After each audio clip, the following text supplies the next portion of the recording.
Good morning, everybody. Welcome to the TribLIVE Radio Morning Show. Josh Taylor here with you in studio, joined by Kevin Gorman. And Kevin, you could pick a lot of things to talk about today, but we'll just start on the very front page and work our way from there. This morning's Trib pick parade on the cover of this morning's Trib.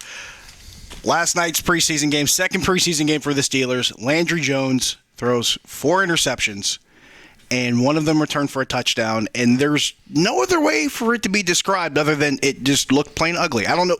Now, you can make a case that maybe one of 2 of those weren't his fault, which might be fair, especially the one that was actually batted up in the end zone and caught for a touchback.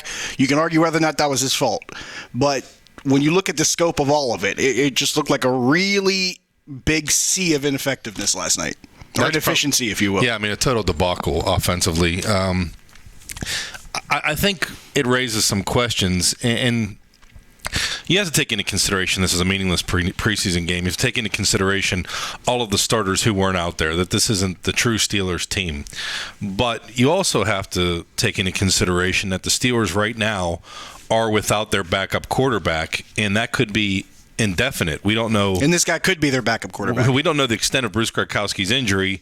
We do know that last year he was injured and lost for the season, and the Steelers had to kind of go between Landry Jones and Michael Vick. And although they made the playoffs with those 2 filling in for, I believe, 4 games and parts of 4 others, that's not the answer. We already kind of know that Landry Jones is a questionable backup in the NFL at this point. Is still as unproven as whether he can be an effective backup, and that did nothing to further his case of trying to show that he deserves that job. Now, some could make the case just off what we saw in practice during training camp that Bruce Gradkowski, who was supposed to be the number 2 guy, or at least brought back to have a shot at the number 2 spot, didn't look very inspiring in practice either. So there wasn't a lot of confidence in Bruce Gradkowski, I don't think, amongst those that had actually seen him in practice. So if you're looking at the options of a struggling Bruce Gradkowski versus an even more struggling Landry Jones in game action, either way, it probably doesn't look too good. No, but on the bright side, you do have to take into consideration that with the exception of the left tackle where there's a position battle between Villanueva and Harris, that the other 4 spots in the offensive line are pretty much solidified, that this should be one of the better offensive lines in the NFL, that it has the potential to have a couple of Pro Bowlers, if not all pros, lining up next to each other, and Pouncey into Castro. That this is a team that when healthy and when suspensions are all taken care of, that it should have Ben Roethlisberger at quarterback, you have Le'Veon Bell and D'Angelo Williams at running back, you have Antonio Brown as a wide receiver. There still are some question marks at tight end, potential number 2 receiver, whether that's Marcus Wheaton or someone else.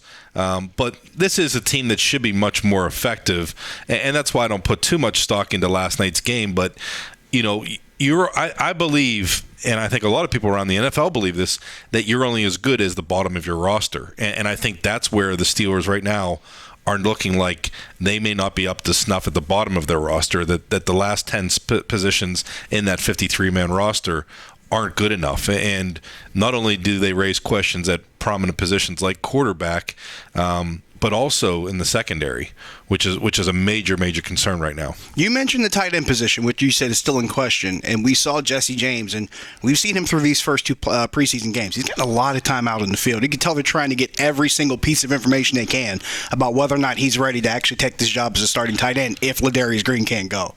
Well, not only that, but you have to, and I think the same thing with Landry Jones, the number of reps he's getting, you have to decide whether these guys are capable of being, in Jesse James' case, a starter, in Landry Jones' case, a backup.